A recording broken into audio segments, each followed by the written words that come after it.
Okay, so we're back on a beautiful midday Wednesday.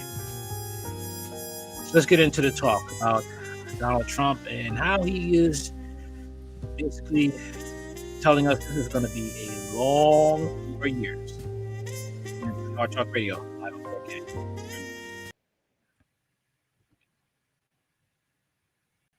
You are now proposing tariffs against the United States' three biggest trading partners. Economists of all stripes say that ultimately consumers pay the price of tariffs. I don't believe Can it. you guarantee American families won't pay? Economists who have experience giving their predictions about the economy, you don't believe it. Okay. More? I can't guarantee anything. I can't guarantee tomorrow, but I can say that This person, who is in charge of telling him what to speak and what to say? Who's in charge? Who is the person that has to encourage him to be his coach? Somebody in his corner. Who's in his corner that will tell him what to say and what to think? Somebody who will tell him how to frame things. Who is that person? I am so glad I didn't vote for this man. I am so glad I didn't vote for this person. Because you're saying things that are just you don't think, you just let it fly, and you don't think how the people look at you. But I am glad that he thinks that he talks this way, because people who voted for him will now understand he was a huge mistake. You think Kamala was bad? So was Trump. if you look at just pre-COVID, we had the greatest economy in the history of our country. And I had a lot of tariffs on a lot of different countries, but in particular China. We took in hundreds of billions of dollars, and we had no inflation.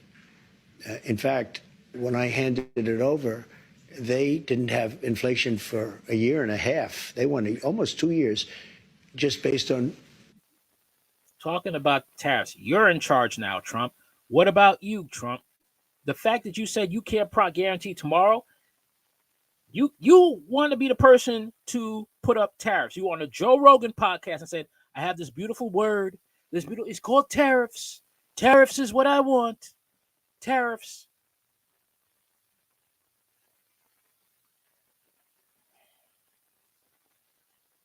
This guy's a plant to destroy America. And some of y'all MAGA supporters still want to support him too. On what I had created, and then they created inflation with energy and with spending too much. So I think we will... I'm a big believer in tariffs. I think tariffs are the most beautiful word. I think they're beautiful. I can't... that's what he said on the Joe Rogan podcast. A beautiful word. For the American people or for you? It's obviously, it got to be for you and your rich buddies, because the American people have to pay, going to the grocery store, going wherever they to go to get goods and services, because those goods and services need imported goods from other countries. We are the ones who pay the tariff. So of course it's a beautiful word to you.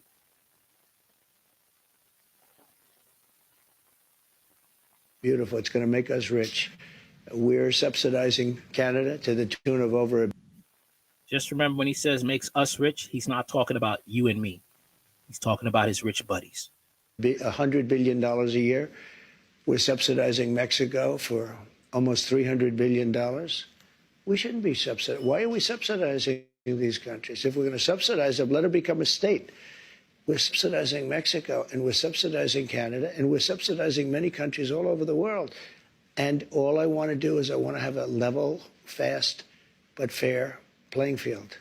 Sir, your previous tariffs during your first administration cost Americans some $80 billion. And now you have major companies from Walmart, Black & Decker, AutoZone saying that any tariffs are going to force them to drive up prices for their consumers. How do you make sure that these CEOs, that these companies don't, in fact, pass on the cost of tariffs to their consumers? That's what they have to do. That's the point of a tariff. A tariff is a tax that businesses have to pay for imported goods from other countries, and then they have to make up the difference by charging their customers extra. Americans, nothing. They made a great economy for us. He's lying. He is just bold-faced lying. They also solve another problem. If we were going to have problems having to do with wars and having to do with other things, tariffs, I have stopped wars with tariffs by saying, you guys want to fight, it's great, but both of you are going to pay tariffs to the United States at 100%. And 100% tariffs? What makes you think they got to deal with the American people then? They don't have to deal with the United States. They could deal with themselves. Why do you think they have BRICS, Trump? Why do you think they have BRICS?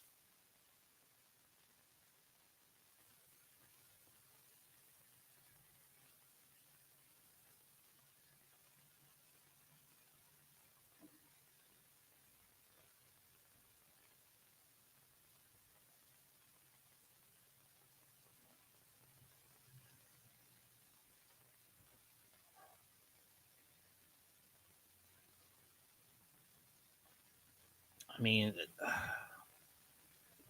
just watching that was painful. Extremely painful to watch.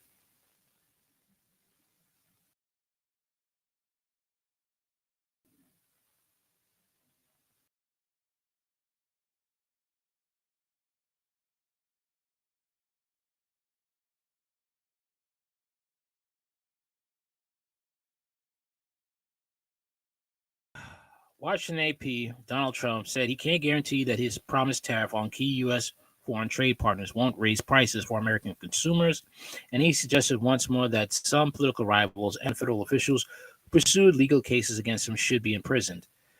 The president-elect, in a wide-ranging interview with NBC's Meet the Press that aired Sunday, also touched on monetary policy, immigration, abortion, healthcare, and U.S. involvement in Ukraine, Israel, and elsewhere.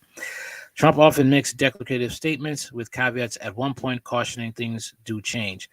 A look at some of the issues covered. Trump hems on whether trade penalties could raise prices. Trump has threatened broad trade penalties, but said he didn't believe economic costs on the imported goods for companies would lead to higher prices for U.S. consumers.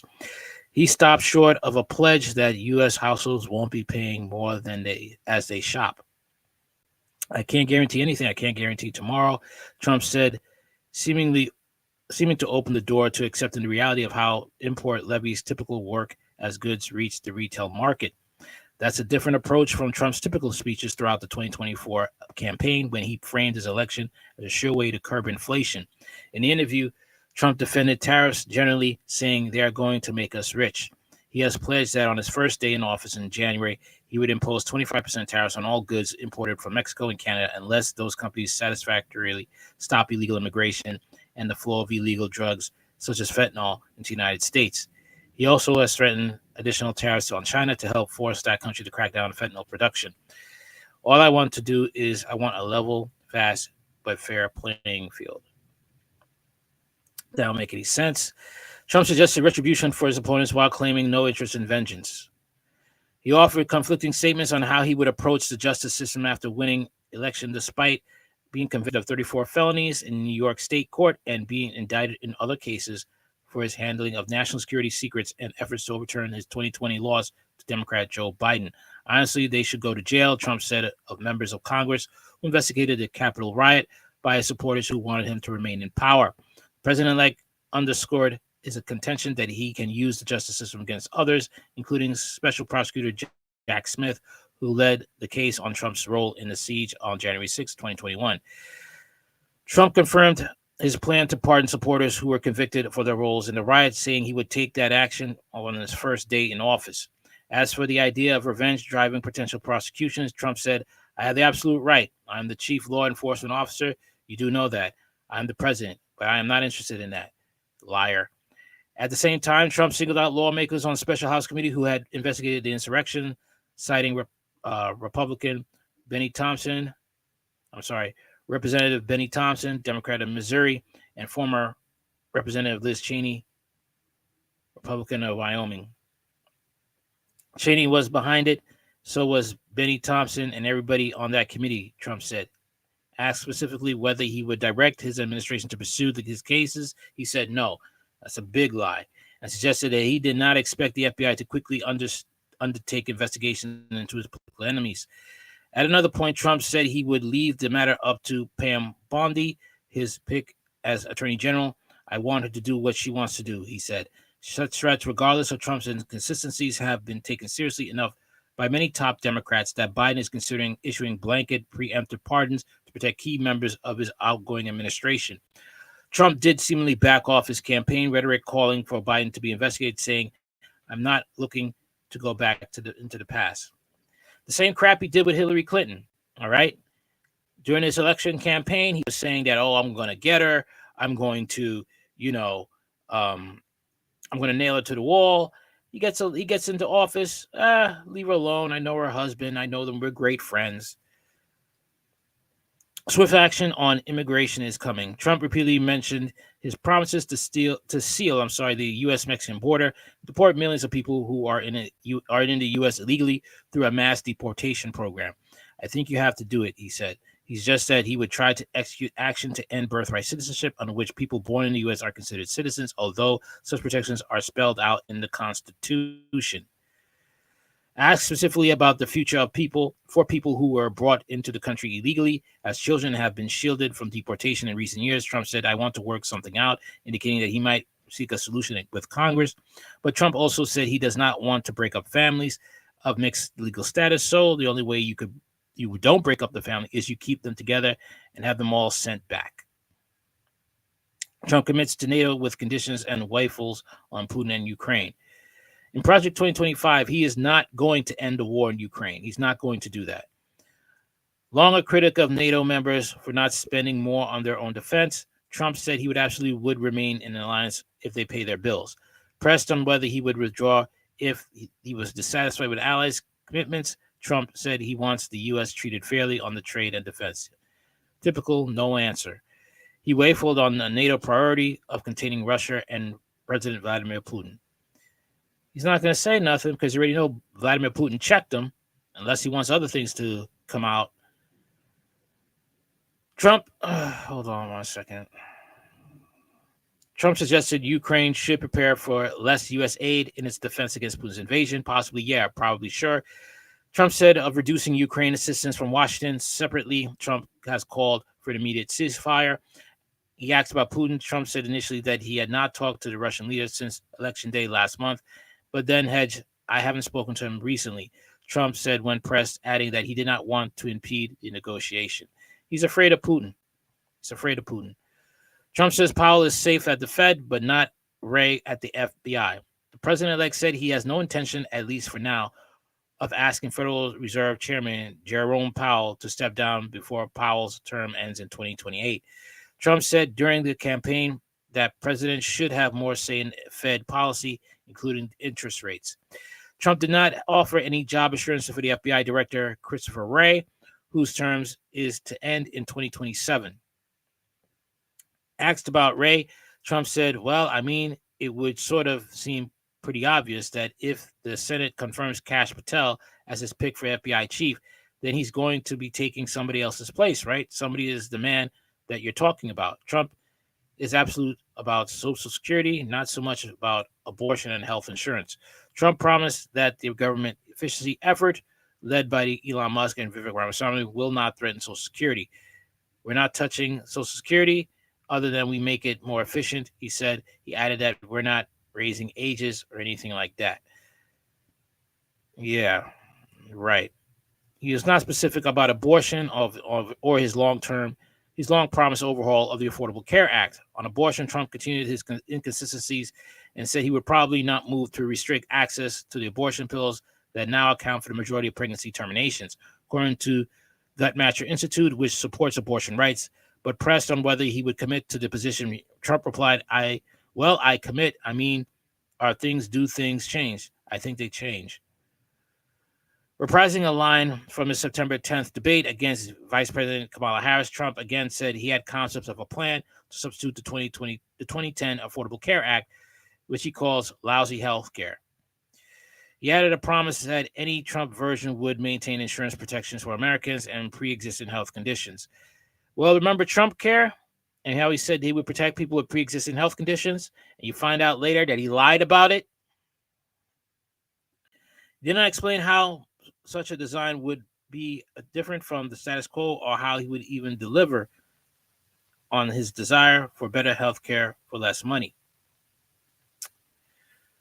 Yeah. Trump is not somebody to be trusted. He is a liar. That's all I can tell you. He is a liar. Okay.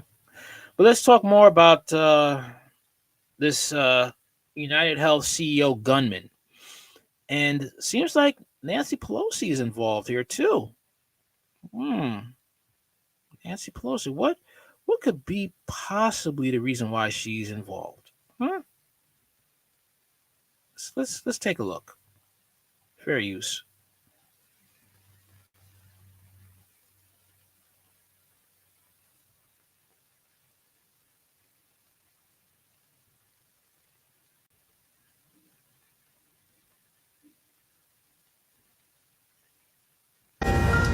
Fox News alert, something very peculiar just happened on the floor of the House. Take a look.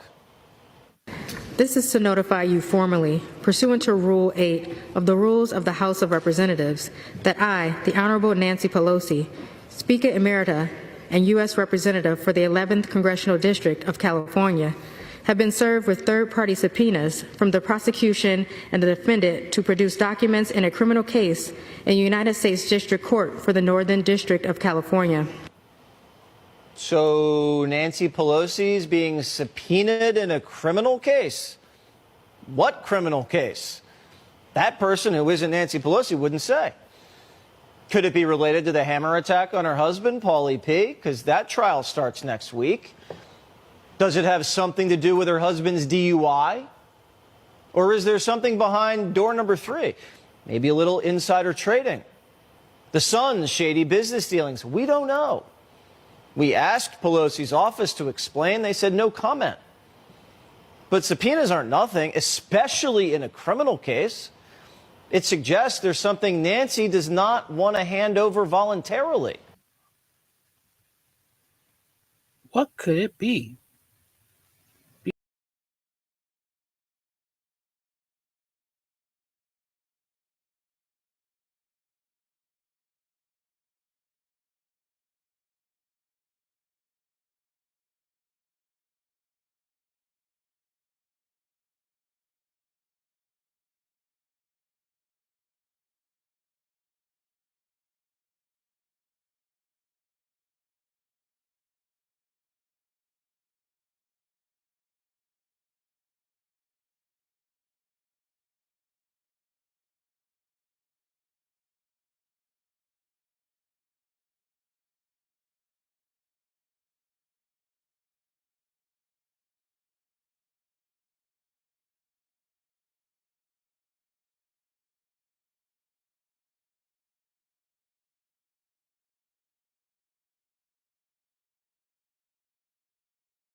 Sorry, guys. 1 second.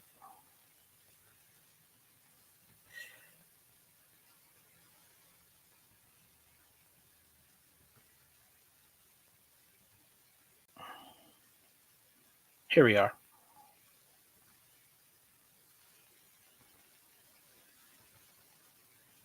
So the United Healthcare CEO was actually supposed to testify against Nancy Pelosi in like 2 weeks. And this video that I created is actually one of the puzzles to everything that's kind of going on. So back in February, United Healthcare had a data breach. Millions of people had all of their personal information hacked. Social Securities, phone numbers, addresses, you name it. Nancy Pelosi was the first person to hear about this. I created this video back in February. So because of their data breach, they had to hire a new cybersecurity team. And this company was Palo Alto. Nancy Pelosi was the first person to know that Palo Alto was going to come into United Healthcare and take over their cybersecurity team. when Nancy Pelosi got this information, she invested $4 million into call options. Those $4 million turned into $11 million profit. The CEO was suing Nancy Pelosi because of insider trading. And now we always hear about Nancy Pelosi, insider trading, the Wall Street guru, but this time we actually had hardcore evidence that she was doing insider trading.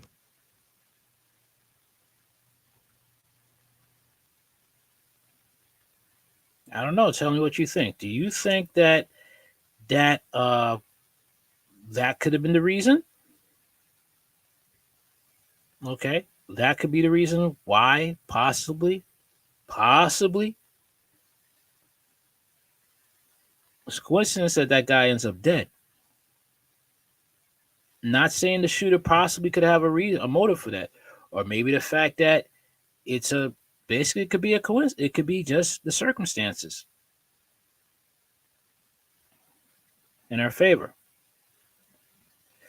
But let's talk about what's going on with China right now, okay, with these cuts that they're making to 690 billion in U.S. imports.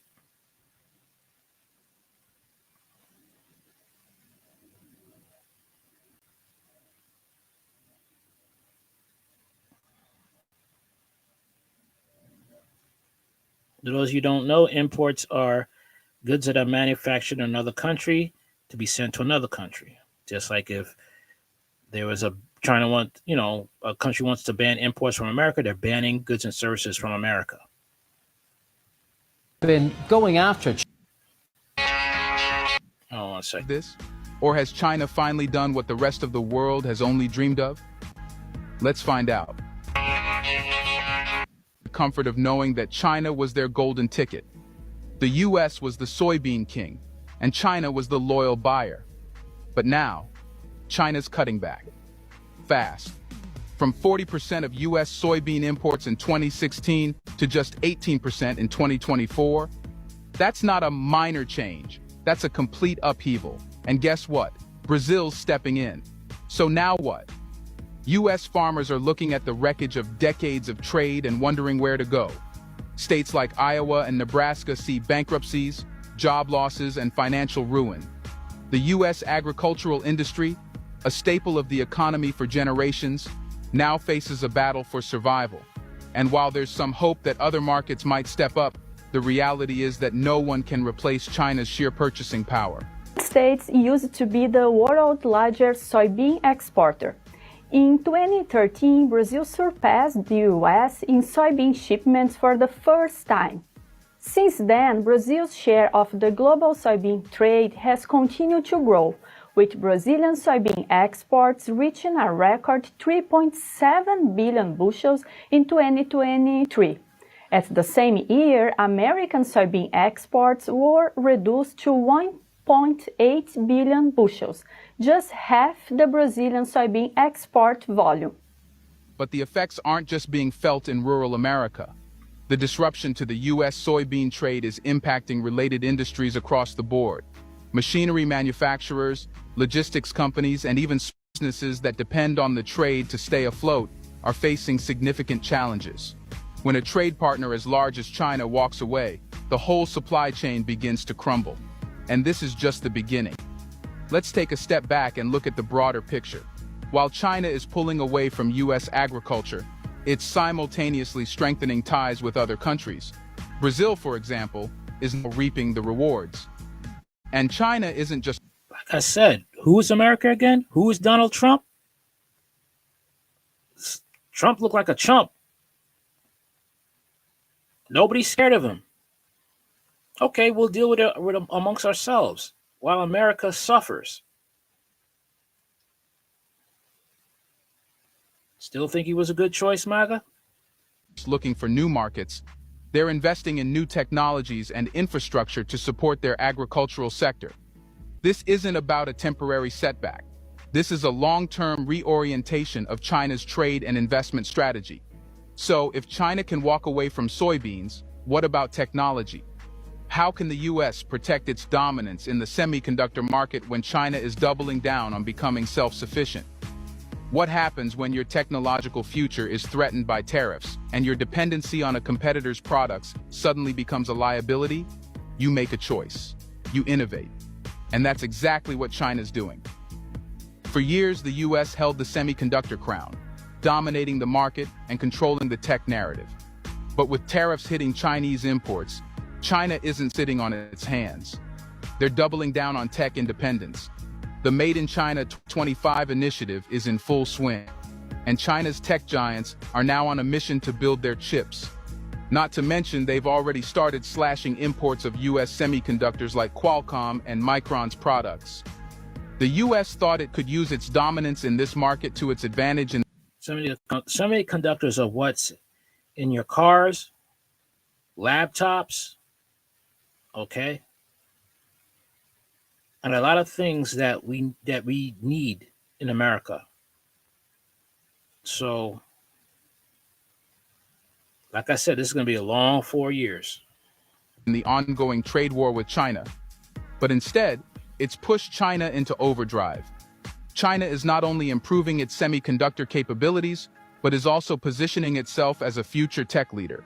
With the rise of 5G, AI, and other advanced technologies, semiconductors are the lifeblood of modern economies. And as China develops its chips, the U.S. risks losing its grip on one of the world's most crucial industries.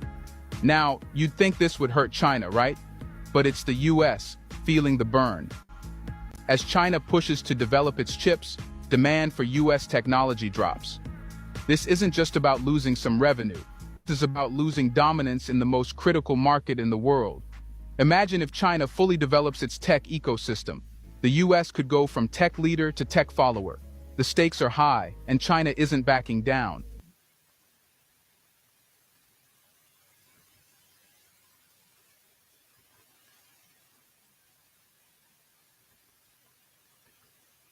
It's going from bad to worse.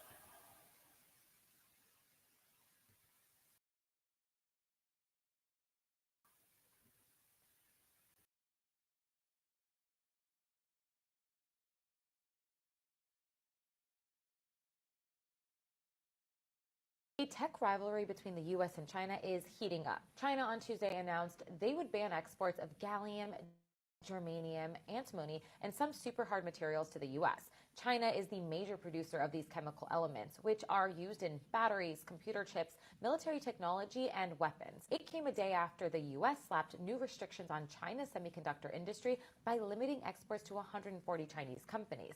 That was the third such crackdown by the U.S. in 3 years, as the Biden administration seeks to weaken China's ability to access and produce semiconductors and chips. According to the U.S. Geological Survey, the U.S. gets about half of its supply of gallium and germanium metals from China.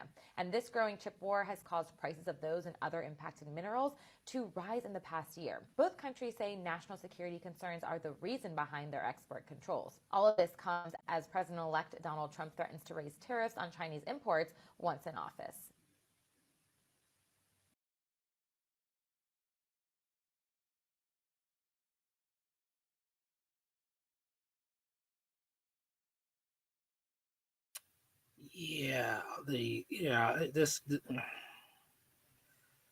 Sorry, man. It's like he's becoming more of,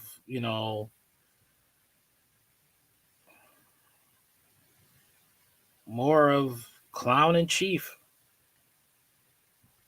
That's what could be said about him.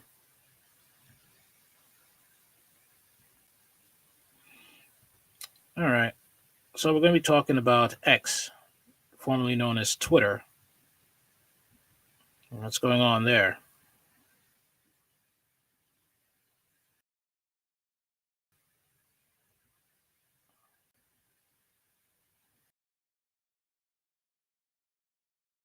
Revealed the operatives behind 4 major neo-Nazi X accounts. Anonymity has long been attacked, used by extremists to spread their ideology. Okay. Sorry. To spread their ideology while avoiding social consequences, from Klansmanhoods to online synonyms. Under owner Elon Musk, the social media site X, formerly known as Twitter, has become the hotbed of white supremacist and neo-Nazi content. A recent headline in The Atlantic doesn't mince words. X is a white supremacist site. Musk has allowed formerly banned far-right and neo-Nazi accounts back onto the platform, and in some instances, he directly responded to the accounts that traffic in white supremacist and neo-Nazi rhetoric. Meanwhile, anonymous accounts that regularly promote racial hate on the platform have seen their fellow follower accounts grow substantially, as Musk has taken more hands-off approach to moderation compared to the social media network's prior owners. Anonymity has long been a tactic used by extremists to spread their ideology and while avoiding consequences from Klansmen hoods to online cinnamons. With such ideas spreading rapidly on X, the Texas Observer has identified the operators of 4 anonymous accounts that regularly share racist, anti-Semitic, and neo-Nazi content on the platform. 3 of the operators appear to live or have claimed to own property in Texas, where X moderation operations are based and Musk resides. Through reviewing posts on X, web archives, leaked databases, and other social media profiles, the Observer identified the following individuals as the anonymous operators of neo-Nazi X accounts, which had collective 500,000 followers at their peak. Cyan Cruz, a 40-year-old marketing professional who appears to have lived in Austin and Amarillo and operates the X account, The Official, 1984. Michael Grammer, 42-year-old retired mechanical engineer who has lived in New Hampshire, operates the X account, 9mm SMG, and is claimed to have a house in Galveston and to be spending time in Dallas. Robert Bobby Thorne, 35-year-old vice president at JP Morgan Chase in Plano, who operates an account Noble 1945 and previously operated account Noble _X_X, and John Anthony Provenzano, a 30-year-old who appears to live in Virginia, operates an account Utism, formerly known as Johnny Bullseye, and according to a tip and a records request response from U.S. Navy Works at the Naval Service Warfare Center in Indian Head, Maryland, where Navy manufactures explosive ordnance. These individuals are in part of a broader ecosystem of far-right accounts that have rapidly expanded their reach in recent months. They are among the most popular white nationalist and neo-Nazi accounts on X whose operators have not yet been publicly identified. While this article was in production, the Anti-Defamation League also identified Cruz as the operator of The Official 1984. Their rise to prominence tracks with a dramatic decrease in moderation of hateful content on the platform, which dropped from 1 million moderated accounts in 2021 to only 2,361 accounts in the most recent 2024 X Transparent report. Posts from these individuals have received tens of millions of views over the last year and a half. The accounts have also attracted the attention of major public figures. 2 of the accounts have received replies from X account of Elon Musk, who said he writes all of his own X posts, and who, as reported by Mother Jones, has amplified users who promote pseudo arguments that those of European descent are biologically superior. Three of the accounts are followed by sitting congressmen and many other right-wing media figures and outlets, at least 1 of 4 of the accounts. All 4 accounts follow the other 3, and all 4 have interacted with at least 2 of other 3 in the posts, replies, and spaces on X. The host of June 24 X Space online voice chat room on the X platform focused on JQ 101, and JQ being an abbreviation used by anti-Semitic extremists for the Jewish question, tagged all 4 of the accounts in a post promoting the gathering, in which 3 of the 4 accounts participated. Nearly 70,000 listeners tuned into the conversation. On July 9th, Musk posted 2 replies to Cruz's account, The Official 1984, which Cruz has used to post pro-Hitler, Holocaust denial, and other anti-Semitic content. Musk's posts were in response to The Official 1984's call to reinstate a prominent neo-Nazi account, Lucas Gage, who had been banned for 6 months. In the replies, Musk explained that Gage had been temporarily banned for repeated and clear calls for violence, identified one of Gage's many anti-Semitic posts as the specific reason. While Gage cannot currently post, his virulently anti-Semitic posts from prior to the ban remain visible on X, with many having hundreds of thousands of views. On July 23rd, Musk replied to Grammer's account, 9mm_SMG, which Kramer has used to make posts referring to neo-Nazi tropes as the 14 words and blood and soil and identifying themselves as a white nationalist. Musk's reply was a laughing emoji in response to a post about a community note. I don't know if Musk is that bright, but I don't know how you're going to keep investors to invest into Twitter if you have these neo-Nazi people around. Okay, because you need investors to keep X going. So I don't think this is smart to even be showing any type of affection towards these white supremacists. But I don't think Musk is that smart. Okay. He may end up having to take another trip to Israel, via command from Benjamin Netanyahu.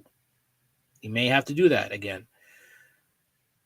A feature that allows users to add context under a post if enough users vote on it. That described Vice President Kamala Harris, the former TV host Montel Williams' main hoe, which 9mm_SMG described as the greatest community note of all time. Musk's engagement with the accounts many fit a pattern of the mogul, amplifying far-right views on X, including promoting Tucker Carlson's interview with a Nazi apologist in a since-deleted post and explicitly agreeing with the anti-Semitic conspiracy theory, for which he later apologized. Musk's attention to the official 1984 and 9mm SMG may also be due to the fact that they boast sizable followable accounts and verified blue checks, which can be acquired by paying a monthly fee for X Premium, or may be provided for free to those with more than 2,500 verified followers. Verified users who pay for X Premium receive the opportunity to get paid for engagement from other premium users. On October 2022, Musk committed in another post on X, ensuring negative hate tweets would be deboosted and demonetized and not generate revenue for the social media platform. In practice, this promise appears to have been sometimes broken. The Observer found advertisements in replies to posts from all four accounts, including posts that feature pro-Nazi, anti-Semitic, pro-Hitler, and neo-Nazi content. On September 4th, the official 1984 posted a screenshot of an email from X that said the account had been temporarily paused for revenue sharing for violating creator monetized standards through ads from which X likely profited, appeared in replies to two of the accounts posted the same day. On October 7th, the official 1984 posted that it had been permanently demonetized for violating websites' hate and extremist content standards as of late November. The Observer did not find ads in replies to the official 1984 post, though ads still appeared under the content of 9mm_SMG and Noble 1945. X did not respond to requests for comment. These accounts have drawn the attention of conservative commentators, activists, and even elected officials. The X account belonging to the Republican U.S. Representative Thomas Massie of Kentucky follows 3 of the 4 neo-Nazi accounts, while the account belonging to GOP Arizona State Governor Wendy Rogers follows 2. The account belonging to Sebastian Gorka, former and future Deputy Assistant to Donald Trump, follows 9mm_SMG, and the account belonging to Chuck DeVore, an executive at Texas Public Policy Foundation, has retweeted one of 9mm_SMG's posts. So now we have Trump supporters supporting neo-Nazis. This is going to be a long 4 years for minorities. Okay.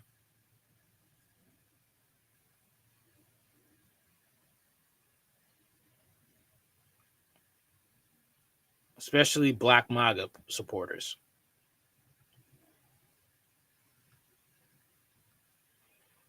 I don't know what to tell you, man. I don't know what to tell you.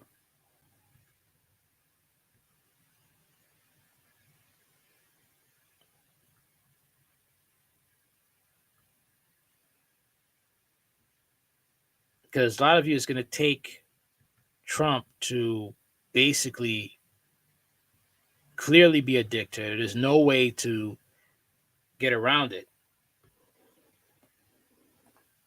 It's going to take that for you all to wake up and what his plans are and who he has supporting him. A white supremacist Elon Musk. Okay. Here's something interesting I found here. Take a look.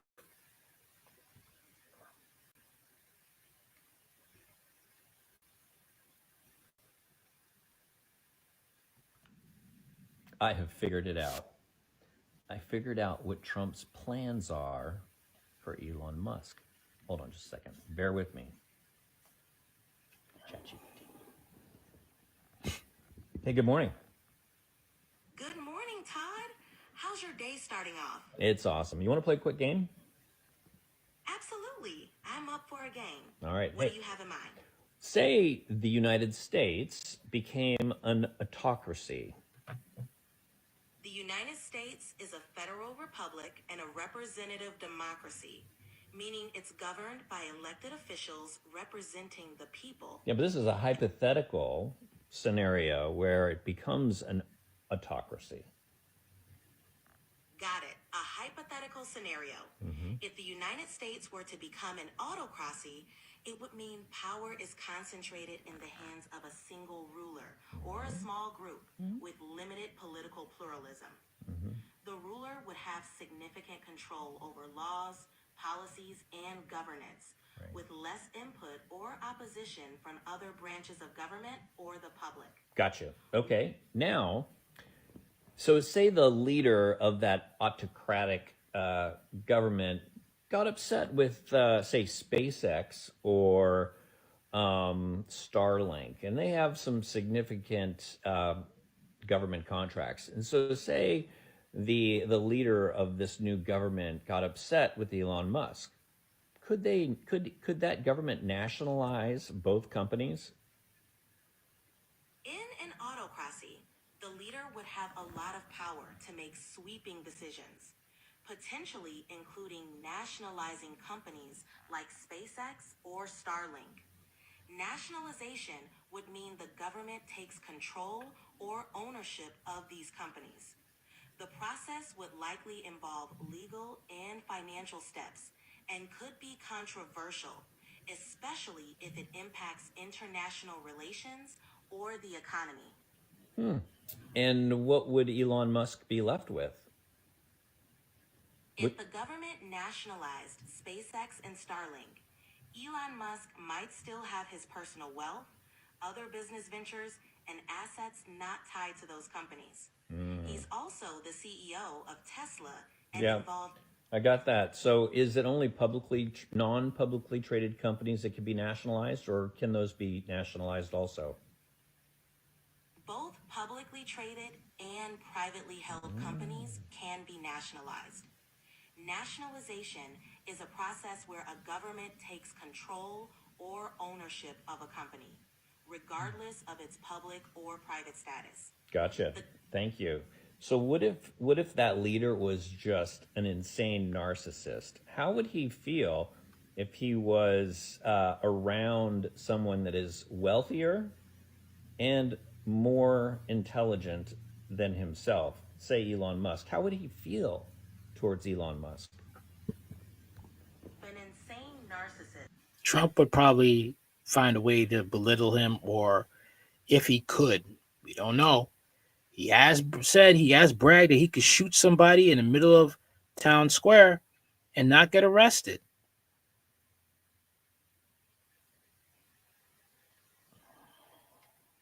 In a position of power might feel threatened or envious of someone who is wealthier and more intelligent.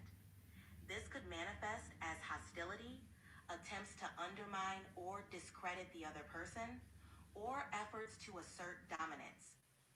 So, the thing is with this, there have been talks about how uh, Elon Musk, J.D. Vance, Peter Thiel could get, I mean, there already is talks of, contention between Musk and Trump. And the fact of the matter is that people have said on TikTok that Trump could end up getting taken out by Musk. He could.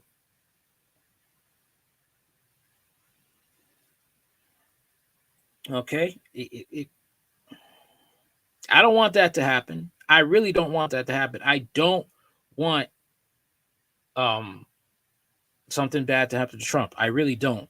As much as a scumbag that he is, I do not want anything happening to him because that would leave America in a very bad state. Okay. But unfortunately, the way the beef is between Trump and Musk thinks that he is kind of owed a position, like he's like second president in a way, because he has helped with the election going in Trump's favor. Things could get ugly. Things could get really ugly. Okay. So let's talk about these digital IDs that are in the UK now and how they're being used, pushed on young people, actually. Let's talk about that.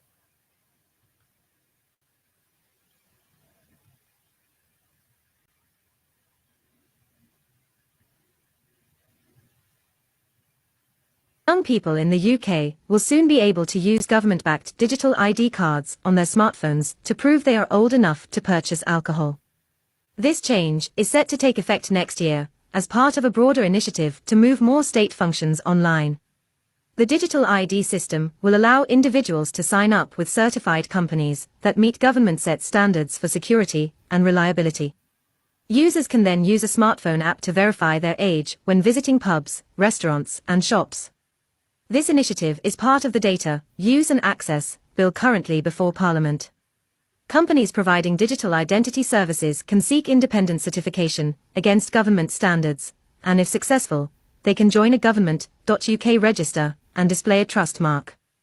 While this move represents a step towards wider use of digital IDs, Sir Keir Starmer has ruled out mandatory ID cards, despite calls from Tony Blair to implement them to address illegal migration and black market working.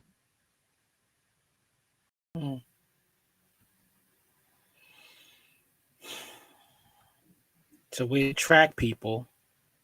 I understand with the illegal migration, but I have said things that are going on, especially in the UK with the illegal migration and what's going on with Tommy Robinson. It's all by design. Okay, they're slowly trying to get us into a digital slavery, and they're trying to get us into social credit system. As you can see, with they can cancel your speech. You saw with from 2020 till now that you can't say certain things, talk about certain things. Earlier on in the 2020s, okay, you couldn't say certain things, you couldn't talk about certain things because you would get your channel deleted. And in some countries, you could get arrested, like in Britain. All right. They are slowly moving us into this brave new world, this new world order. All right. Let's talk about now with how the Bill and Melinda Gates Foundation has their immunity taken away. Let's talk about that.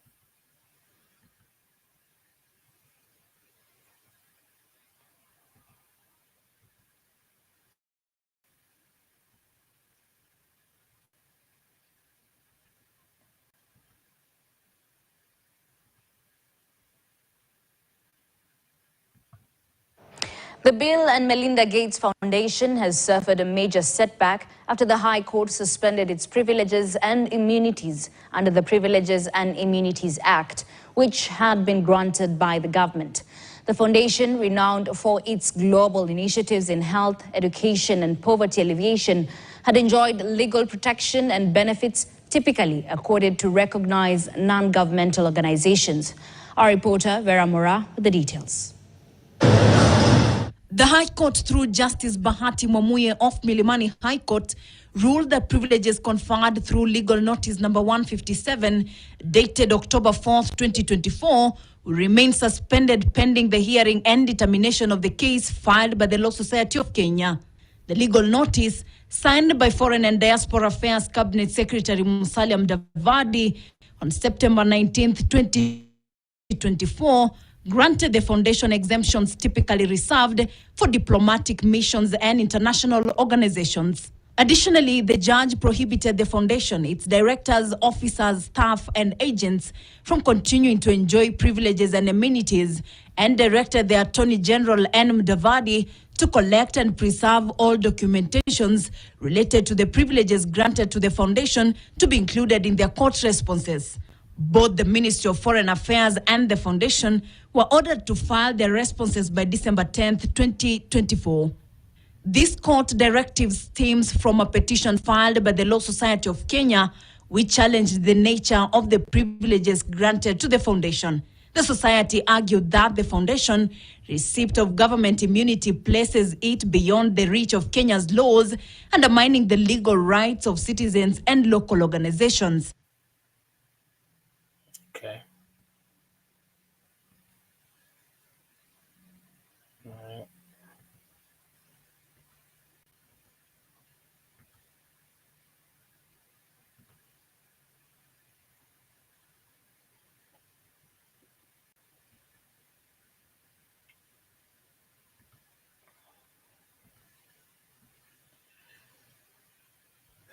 Okay, so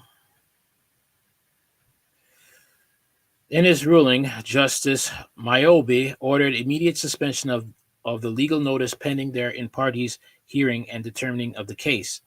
All right, the High Court has issued this conservative order suspending the legal notice that granted Bill and Melinda Gates Foundation diplomatic immunity and privilege under the Privileged and Immunities Act. A conservative order be and is hereby issued prohibiting the first respondent and its directors, officers, staff, and agents acting under its authority from enjoying or continuing to enjoy any privileges and immunities under the Privileges and Immunities Act, Chapter 179 of the laws of Kenya, or the cooperation agreement between the first respondent and the government of Republic of Kenya, referring to paragraph 2 of the impunged order, read part of the ruling.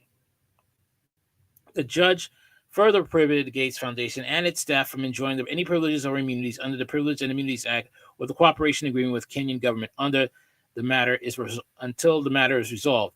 Additionally, the court directed respondents, including the Ministry of Foreign Affairs and the State Law Office, to collect, preserve, compile all documents regarding the privileges granted to the Gates Foundation, including details of the cooperation agreement. The matter is scheduled for mention on February 5th, 2025, to review progress and set a hearing date for oral submissions on the petition. All right. So I can understand why suspending their immunities, because there's a lot of nefarious activities with the Bill and Melinda Gates Foundation that I really can't get into. But I think this is a huge win for Kenya, and hopefully they can be removed not only from Kenya, the Bill and Melinda Gates Foundation, but the whole of Africa itself. That would be a great thing. That would be a W, a huge W that Africa needs.